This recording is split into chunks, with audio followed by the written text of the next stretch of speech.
Okay. हरे कृष्णा। तो हम discuss कर रहे थे कि सृष्टि की रचना कैसे होती है उसके ऊपर। तो हर जीवात्मा अपने अपने कर्मों के अनुसार एक विशेष शरीर प्राप्त करते हैं, special body. Actually we create by our own desire. हम जैसा डेली सोचते हैं और जैसा हम एक चेतना डेवलप करते हैं, चेतना मीन्स कॉन्शियसनेस डेवलप करते हैं, उसके हिसाब से एक्चुअली हम ही हमारा जो आगे आने वाला जन्म है उसको हम शेप देते हैं। तो इसीलिए बोलते हैं ना कि आपको पॉजिटिव सोचना है, पॉजिटिव सोचना है। तो पॉजिटिव सोचने का मतलब है, सबसे अधिक पॉजिटिव क्या हो सकता है? भगवान के बारे में स्मरण करना। तो जब हम भगवान के बारे में स्मरण करते हैं तो हम भगवान के धाम जा सकते हैं। लेकिन अगर हम भगवान के अलावा कोई अन्य वस्तु के बारे में स्मरण करते रहते हैं, सोचते रहते हैं, क्योंकि आपका मन कभी रुकता नहीं है, हम ऐसे मन को ब्लैंक नहीं कर सकते हैं, है ना। तो इसीलिए हम क्या करते हैं, सोच से ही हमारा जो है अगला जीवन बनाते रहते हैं हर सेकंड में। इसलिए हर सेकंड में हमारी सोच एक बहुत ही महत्वपूर्ण भूमिका निभाता है कि हमें कैसा शरीर मिलेगा। और हमारा सूक्ष्म शरीर किससे बनता है? मन, बुद्धि और अहंकार से। हमारा जो सूक्ष्म शरीर है, इंग्लिश में कहा जाता है शटल बॉडी। तो शटल बॉडी जो है वो एक्चुअली मेन सॉफ्टवेयर है, जो हमारा हार्डवेयर यानी हमारा जो स्थूल शरीर जिससे ये बना हुआ है, पृथ्वी, जल, अग्नि, वायु, आकाश, इसको चलाता है। तो सूक्ष्म शरीर को हमें शुद्ध करना होता है भगवान के नाम जप के द्वारा। कोई भी धर्म हो, हर धर्म में नाम जप बहुत महत्वपूर्ण है। आपने देखा होगा कि क्रिश्चियन लोग भी जप करते हैं, मुस्लिम लोग भी तस्बीह में जप करते हैं अल्लाह का नाम। और सनातन धर्म में तो सनातन काल से हरि नाम का जप किया जाता है, क्योंकि हरि नाम ही आत्मा का आहार है। और जब तक हम आत्मा को हरि नाम का आहार नहीं खिलाते हैं, तब तक हम इसको अनुभव ही नहीं कर पाते हैं कि हम आत्मा हैं। हम सोचते हैं हम ये मन है, मन मतलब सूक्ष्म शरीर, शटल बॉडी, एंड स्थूल शरीर का मतलब होता है ग्रॉस मटेरियल बॉडी। तो हम सोचते हैं ये ग्रॉस मटेरियल बॉडी है। तो अपने कर्मों के हिसाब से, अपने सोच के हिसाब से, अपने चेतना के हिसाब से हमें एक शरीर प्राप्त होता है। और उसी हिसाब से अगर किसी का कर्म किसी पशु जैसा होगा तो पशु माता के गर्भ में वो प्रवेश करेगा। और किसी का जन्म अगर ऐसा है, किसी का चेतना एकदम सात्विक है, तो ये ब्राह्मण माता के गर्भ में वो प्रवेश करेगा। ऐसे माता जिनका बहुत सात्विक विचार है। तो इसलिए हमारे जन्म को लेकर हम किसी को भी दोष नहीं दे सकते हैं। ये हमारे ऊपर ही है हम किसके गर्भ में प्रवेश करेंगे। और ऐसे बच्चे को अपने जैसे लोगों को लगता है अरे वाह बेबी होने वाला है, तो बेबी रोता है, लोग हंसते हैं। लेकिन बच्चे को एक ऐसे बैग जैसा उसके अंदर उल्टा 9 महीना रहना पड़ता है। 9 महीना कि हमको अगर किसी टाइट बैग में बंद कर दे और उसमें कुछ कीड़े भी छोड़ दे और अंधकार हो और हाँ से लाइन से हमें खाना पीना मिलता रहे, है ना। जैसे बच्चों को मुंह से नहीं खाता, वो नाभि से मिलता रहता है, तो भी हम क्या, और उल्टा ऊपर से उल्टा लटका दे हमें, तो ये इतना अनकंफर्टेबल सिचुएशन है। सेम बच्चे के साथ भी होता है। ऐसा नहीं कि बच्चे के साथ बहुत कंफर्टेबल सिचुएशन है, वो माँ के गर्भ में ये 9 महीना कष्ट भुगतता है, उल्टा रहता है। और साथ ही साथ माता के जो स्टूल है उसमें जो, या मल है, मूत्र है, उसमें जो कीड़े हैं उसको काटते हैं। या माता कोई बहुत गर्म चीज़ खाते हैं या बहुत खट्टा या बहुत ज़्यादा मिर्ची वाला कोई खाना खाती है, तो उसके पूरी बॉडी में जलन होता है, भयंकर पेन होता है, तो उसको बहुत कष्ट होता है। तो जो हमारे कर्म का जज कौन है, कौन जजमेंट करते हैं? यमराज। यमराज यमदूतों को भेजते हैं ऐसे लोगों के पास जिन्होंने मनुष्य जन्म पाने के बाद भी कृष्ण भक्ति नहीं किया। लेकिन जो कृष्ण भक्ति करते हैं वो यमराज के क्षेत्र में नहीं आते हैं, उनका डिसीजन भगवान स्वयं लेते हैं। तो इसलिए हमें बहुत लाभ है कि हम भगवान कृष्ण की भक्ति करते हैं। तो यमराज ने अपने यमदूतों को आदेश दे रखा है कि भगवान कृष्ण के भक्त के स्वप्न में भी नहीं जाना। तो स्वप्न में भी नहीं जाते यमदूत, साक्षात आना तो दूर की बात है। ऐसा इसके पीछे एक बहुत बड़ी सुंदर कथा है श्रीमद् भागवत में, अजामिल का। अजामिल नामक एक ब्राह्मण था, कान्याकुब्ज ब्राह्मण। तो पहले वो बहुत अच्छा भक्ति करता था, शालिग्राम की सेवा करता था। लेकिन जैसे ही एक बार उनके पिता ने उनको जंगल भेजा फूल और लकड़ी लाने के लिए, तो एक वेश्या को उसने देख लिया और उसके प्रति आकृष्ट हो गया। वेश्या को एक पुरुष के साथ देख लिया, आलिंगन करते हुए, शराब पीती हुई, मदमत्त आँखों को मुस्कुराती हुई। तो फिर वो वेश्या को घर ले आया, अपने पत्नी और बूढ़े माता पिता को घर से निकाल दिया, जिसके कारण जो है उनका जीवन बहुत पापमय हो गया, क्योंकि ऐसे ब्राह्मण से कौन पूजा करवाएगा। तो उनको ऐसे डकैती करके, लूट मार करके पत्नी मतलब वेश्या को पालन पोषण करते थे। लेकिन उनका जो सबसे छोटा बेटा है, उनका नाम नारायण रख दिया। और मृत्यु के समय जब यमदूत को देखकर वो डर गए, तो अपना बेटा नारायण नारायण ऐसे पुकारने लगे। क्योंकि वो अपने बचपन से ही भक्ति करता था, तो ये भगवान का उन पर विशेष कृपा थी कि विष्णुदूत आ गए नारायण नाम सुनकर। तब विष्णुदूत और यमदूत के बीच में तर्क वितर्क होता है, और विष्णुदूत तर्क में यमदूत को हरा देते हैं। यमदूत कहते हैं इतना पापी है, इसलिए हम इसको लेने आए हैं। विष्णुदूत कहते हैं मृत्यु के समय भगवान नारायण का नाम लेकर इसने सारा पाप जो है इसका नष्ट हो गया, अब ये तुम्हारे क्षेत्र में नहीं आएगा। तो यमदूत जाते हैं, यमराज को कहते हैं कि क्या है ये, इतना पापी था, उसका सब अकाउंट हमें पता है, इसलिए हम गए थे। और विष्णुदूत आए और बस नारायण नारायण नारायण ऐसे सुनकर आए और हमें कुछ भी नहीं करने दिया, उसको लाने नहीं दिया। तो यमराज को बहुत खुशी हुई कि यमदूतों के मुख से नारायण नाम सुनकर, नरक में कहाँ नारायण सुनने को मिलता है। तो तब बोला कि जो हरिनाम का जप करे उसके पास, उसके स्वप्न में कभी भी मत जाना। जो तिलक, गोपी चंदन का तिलक लगाए और जो भगवान के नाम का स्मरण करे, जप करे, भगवान के नाम का जप माला हो या कंठी, तुलसी का कंठी धारण करे, वो हमारे अधिकार क्षेत्र में नहीं है। तो इस तरह से यमराज उनको शिक्षा प्रदान करते हैं। और जो शास्त्र, अब भगवान के लॉ बुक कौन सा है? हमारे इस जगत का तो लॉ बुक है, लेकिन भगवान का लॉ बुक क्या है? श्रीमद् भागवत गीता, श्रीमद् भागवतम, ये शास्त्र ही भगवान का लॉ बुक है। और जो भले ही हमारे लॉ के अनुसार एडल्ट्री या अवैध यौन संबंध गलत ना हो, सरकार अलाउ कर दे, लेकिन भगवान के लॉ के अनुसार ये गलत है, तो कहाँ जाएगा? यमराज के पास जाएगा। और नरक में उनको विशेष अलग अलग प्रकार के नरक है।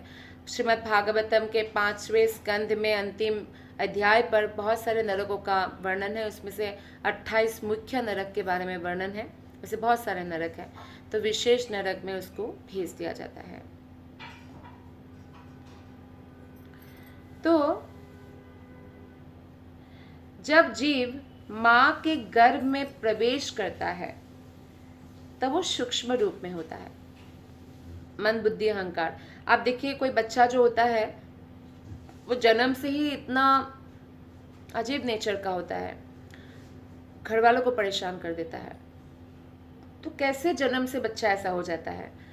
क्योंकि वो पूर्व जन्म की जो संस्कार है वो मन में लेकर आया है, इसलिए।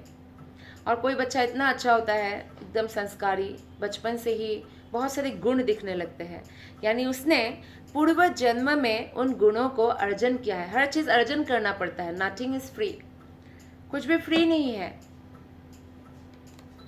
तो इसीलिए हमें उसको क्या करना पड़ता है? प्रैक्टिस करना पड़ता है और अर्जन करना पड़ता है।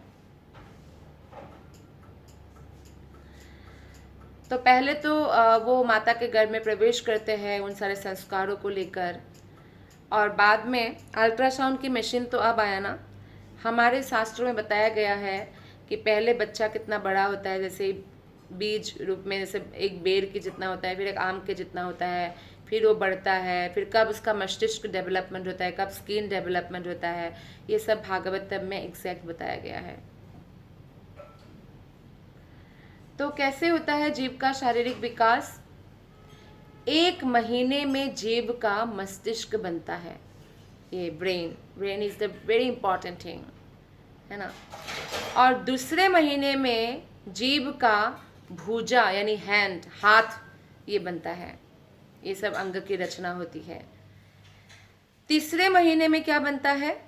हड्डी, नाखून, स्किन बनता है,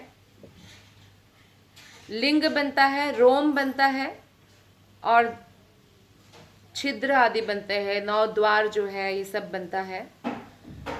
तो कहने का तात्पर्य है कि कई सारे जो है डॉक्टर्स ऐसा बोलते हैं कि 3 महीने में, या बहुत सारे लोगों को आपने ऐसे कहते हुए सुना हुआ कि बच्चा अगर आ भी जाए गर्भ में, 3 महीने के अंदर अगर उसको एबॉर्शन कर दिया जाए, तो कोई उसका मृत्यु का पाप नहीं लगता, उसमें आत्मा नहीं आती है। ये सब गलत है।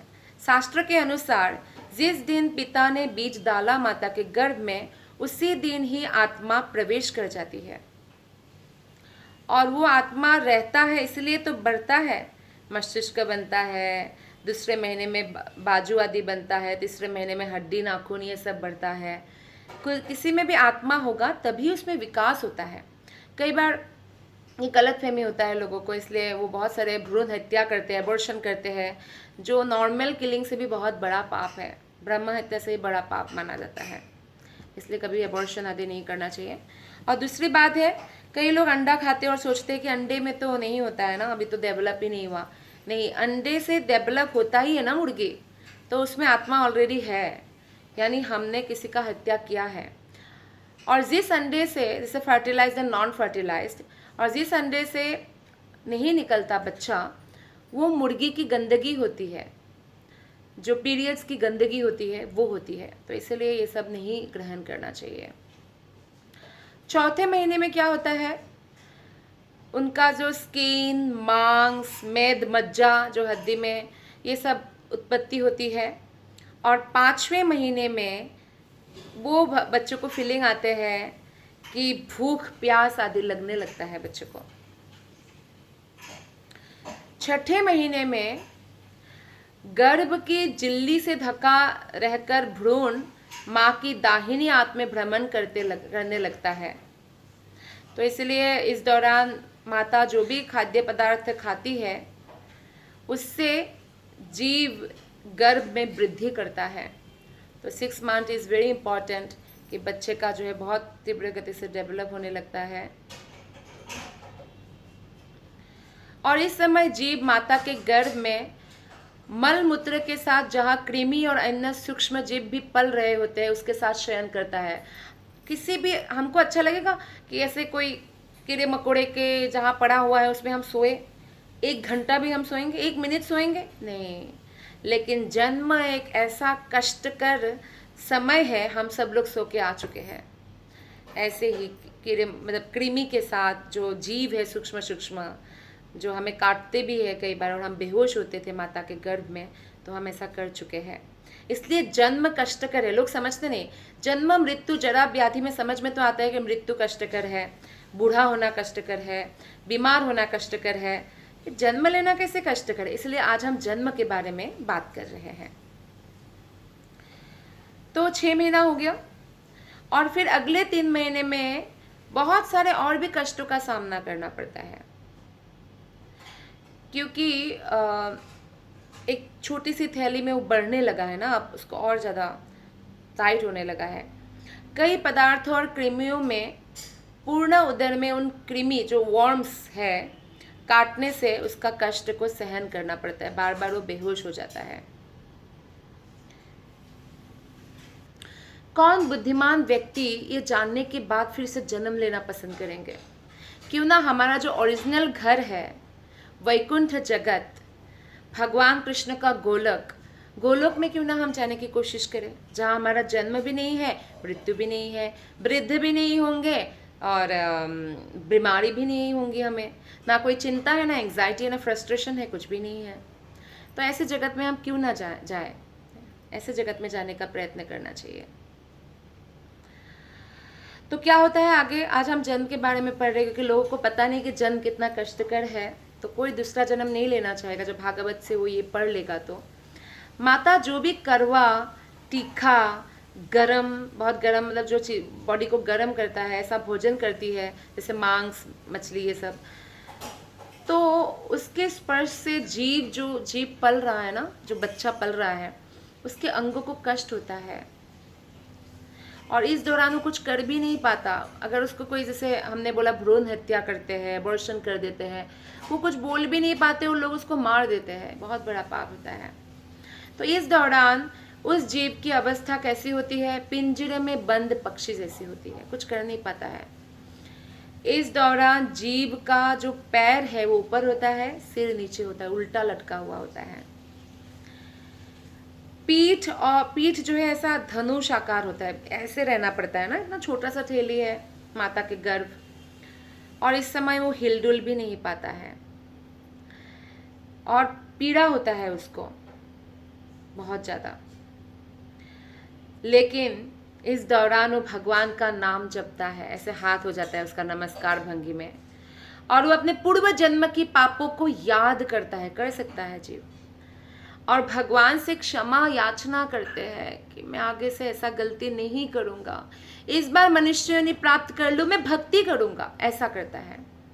और इसके बाद 7वें महीने में जीव को ज्ञान की प्राप्ति होने लगती है। आपने सुना होगा, अभिमन्यु ने भी माता के गर्भ में ही चक्रव्यूह में कैसे प्रवेश करना है वो सीख के आए थे, लेकिन माता सो गई थी, तो इसलिए ये नहीं पता चला। जब उनके पिता समझा रहे थे तो कैसे बाहर निकलना है वो अभिमन्यु को नहीं पता था, इसलिए वो मारे गए थे और बहुत गलत ढंग से भी उनका अन्यायपूर्वक हत्या कर दिया गया। प्रहलाद महाराज भी माता के गर्भ में ही सारे ज्ञान प्राप्त किया है। तो इसलिए जो माता प्रेग्नेंट है और वो अगर भगवत गीता पढ़े, भगवत गीता श्रवण करे, तो बहुत लाभ, बच्चे को ना गर्भ में ही ज्ञान प्राप्त होने लगती है और उसके अंदर अब वो भय भी पनपने लगता है, क्योंकि वो इतने कष्ट में है, उसको पता है कि जीवन कितना कष्टकर है। जीव को सबसे ज़्यादा इस बात का भय रहता है कि गर्भ से बाहर आते वो भगवान को भूल जाएगा, क्योंकि बहुत कम पेरेंट्स होते हैं जो बच्चों को भगवान की सेवा में लगाते हैं। मैक्सिमम पेरेंट्स तो उसको यही बोलते हैं, बड़ा सा नौकरी कर, बहुत सारा कमा, बड़ा सा गाड़ी खरीद, बहुत सुंदर सी बहू ला, इसी से हमारी समाज में जो है बहुत नाम होगा। लेकिन ये बहुत कम माताएं बोलती है कि भक्ति कर। तो इसलिए आप देख सकते हैं कि कोई कॉलेज में क्लासेस भी होती है अगर भगवत गीता की, अगर हज़ारों बच्चे भी हैं तो कोई 5-10 बच्चे ही आते हैं, क्योंकि वो बहुत पुण्यात्मा होते हैं, उन्होंने पूर्व जन्म में तपस्या करके आते होते हैं। थोड़ी सी भक्ति बाकी रह जाती है तो वो फिर से जन्म लेते हैं भक्ति करने के लिए। जैसे कि आप सब लोग हैं पुण्यात्मा, कि आप भगवान के बारे में श्रवण करने में जो है रुचि लेते हैं, ये बहुत बड़ा गुण है और ये गुण सबके अंदर नहीं हो सकता है। तो इसके बाद हमें जान के बहुत हैरानी होगी कि जीव गर्भ में ही 7 महीने की अवधि में ज्ञान पाकर, वैराग्य से परिपूर्ण होकर भगवान से प्रार्थना करने लग जाते हैं, और हम सब भी कर चुके हैं ये काम। लेकिन जैसे ही वो माता के गर्भ से बाहर आते हैं तो माया उनको गोद में ले लेती है, पकड़ लेती है। इसलिए जब तक हम भगवान की भक्ति ना करें, हम पूर्णतया माया में ही रहते हैं। कौन सा 3 गुण है जो हमें ऐसे बंधन में बांध के रखती है, रस्सी से, जैसे खेलने वाला पुतला हो, जैसे पुतला का नाच आपने देखा होगा ना, धागा से बांध के रखते हैं, जैसे हाथ पैर हिलाते वैसे नाचता है। तो ऐसे ही सत्वगुण, रजोगुण और तमोगुण, ये 3 गुण हैं। तो इन तीनों गुण हमें नचाते रहते हैं और उसके हिसाब से हमें शरीर मिलता रहता है। सत्वगुण है तो देवता का शरीर मिलेगा, रजोगुण है तो मनुष्य का शरीर मिलेगा, तमोगुण है तो पशु पक्षी का शरीर मिलेगा। तो इसलिए जैसे ही जन्म लेता है ना बच्चा, माया में फंस जाता है, और माया में फंसते ही जीव अपना वास्तविक स्वरूप भूल जाता है कि वो आत्मा है। वो समझने लगता है मैं ये शरीर हूँ, और वो ये भूल जाता है कि वो कौन है, कहाँ से आया है, उसे क्या करना है, उसे कहाँ जाना है, उसका वास्तविक उद्देश्य क्या है, ये सब भूल जाता है। और निरंतर वो जन्म लेता रहता है, निरंतर मृत्यु को प्राप्त होता है, क्योंकि वो इतना सौभाग्यशाली नहीं होता कि उसको शुद्ध भक्त मिले जिसके मुख से वो भागवत सुने और खुद प्रैक्टिस करे और खुद को भी वो रियलाइजेशन हो। तो इसलिए केवल बहुत सौभाग्यशाली व्यक्ति, ब्रह्मांड भ्रमिते कौन भाग्यवान जीव, ये ब्रह्मांड में भ्रमण करते करते कोई एक भाग्यवान जीव को ही ये भक्तिलता बीज प्राप्त होता है। तो इस जीवन मृत्यु के चक्र में फंसकर जीव लगातार दुख भोगता रहता है। तो दुख और सुख ये दोनों हमारे जीवन में आते रहते हैं। तो हमारे जीवन में दुख और सुख क्या है और वो क्यों हमारे जीवन में आते हैं, ये बहुत जानने की विषय है। क्योंकि मनुष्य जो कुछ भी करते हैं, अगर वो भगवान के मंदिर भी जाते हैं तो दुख तो नहीं मांगता, वो तो सुख ही मांगता है, फिर भी दुख आता है ना। वेदांत सूत्र 5 में कहा गया है आनंदमयो भाष्यत, अर्थात जो मनुष्य है ना वो आनंद के लिए ही बनाया गया है, और इसलिए वो आनंद की खोज करना चाहिए। आनंद किसका नाम है? कृष्ण का नाम है। कृष्ण का खोज करना चाहिए जिससे वो पूर्ण आनंद में रहे, इस जीवन के बाद फिर से जन्म ना लेना पड़े। लेकिन वो सुख दुख भुगतता रहता है। उसका फल, सुख क्यों आता है? हमारे पुण्य कर्मों के फल से। दुख क्यों आता है? हमारे पाप कर्मों के फल से। अब जब हम प्रार्थना करते हैं भगवान से, उसके बावजूद हम दुख नहीं मांगते तो भी तो दुख आता है ना। तो इसलिए अगर हम सुख ना मांगे तो भी सुख आएगा। हमने जो भी पूर्व जन्म में बीज बोया है सुख दुख का, पाप पुण्य का, वो हमारे जीवन में ऑटोमेटिकली आएगा। अगर हमें किसी चीज़ की प्रार्थना करना है तो वो है भगवान श्री कृष्ण की प्रेम की प्रार्थना करना है। हे कृष्ण, मुझे आपके शुद्ध भक्तों की संगति मिले ताकि मेरी बुद्धि, मेरा स्मरण आप में लगा रहे। ये प्रार्थना हम सबको करनी चाहिए। ठीक है, आज हम यही समाप्त करते हैं। आप सबका बहुत बहुत धन्यवाद। हरे कृष्णा।